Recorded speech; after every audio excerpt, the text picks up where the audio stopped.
TTV தினகரனால் தான் தமக்கு அரசியல் வாழ்வு கிடைத்தது என கூறப்படுவது பொய் என முன்னாள் முதலமைச்சர் ஓ பன்னீர்செல்வம் கூறியுள்ளார். புதிய தலைமுறையின் அக்னி பரீட்சை நிகழ்ச்சியில் பேசிய அவர், டிடிவி தினகரன் நாடாளுமன்ற உறுப்பினர் ஆவதற்கு முன்பே தாம் கட்சியில் இருப்பதாக கூறினார். நான் 80ல் ஒரு சாதாரண வார்டில் பிரதிநிதி, அப்புறம் வார்டு செயலாளர், அப்புறம் நகர எம்ஜிஆர் இளைஞர் துணை செயலாளர், நகர செயலாளர் ஆனதுக்கு பின்னால் நகரமன்ற தலைவர், நகரமன்ற தலைவர் ஆனதுக்கு பின்னால் மாவட்ட எம்ஜிஆர் இளைஞரணி செயலாளர். இந்த பொறுப்புகள்லாம் நான் பெற்ற பிறகு மாண்புமிகு அம்மா அவர்கள் எனக்கு தந்த பிறகுதான் டிடிவியே பிரிவுலத்தில் நாடாளுமன்ற உறுப்பினராக வேட்பாளராக போட்டியிருக்கிறார்.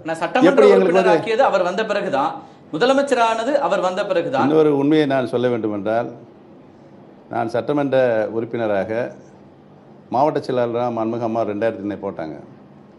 அன்னைக்கே கூப்பிட்டு சொன்னாங்க, பன்னீர்செல்வம் உங்களுக்கு நான் சட்டமன்ற உறுப்பினர் வேட்பாளர் நிப்பாட்டுறேன், உறுதியாக நான் உங்களை அமைச்சராக்குவேன்னு அன்றைக்கி 2000 சொன்னாங்க. சரிம்மான்னு நான் மட்டும் ஆசீர்வாதிட்டு போயிட்டேன்.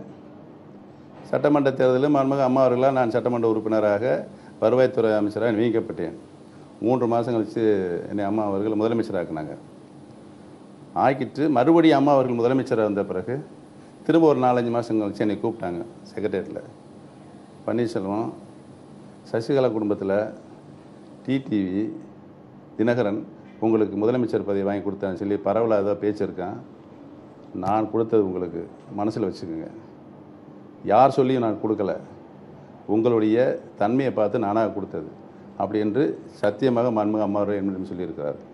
இதை நான் பல முறை மற்ற என்னுடைய நண்பர்களும் சொல்லியிருக்கேன். ஏற்கனவே இதுதான் நடந்தது. டிடிவி தான் எனக்கு அரசியல் வாழ்வு தந்தார் என்பது மிகப்பெரிய பொய் என்பதை தெரிவித்துக் கொள்கிறேன்.